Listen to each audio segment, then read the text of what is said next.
Assalamualaikum. Okey. Hari ni sis nak tunjuk ayah sis ada dapat food carry set 14x2 round stainless steel. Okey. Nak tahu apa dalam ni?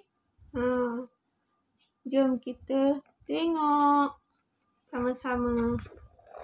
Kita buka.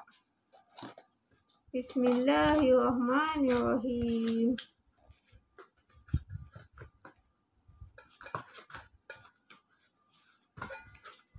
Okey, ni dalam dia.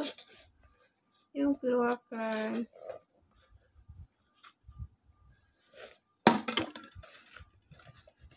Kotak letak tepi.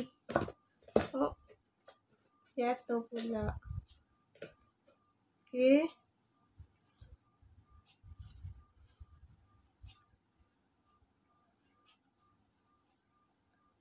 Minta maaf. Okey. Kat sini ada tulis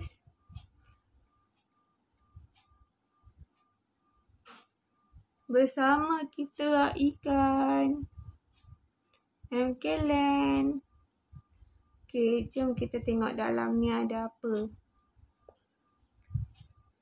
Bismillahirrahmanirrahim.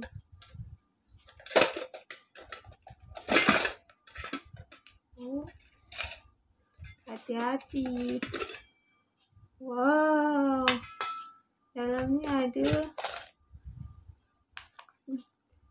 kuih, cookies.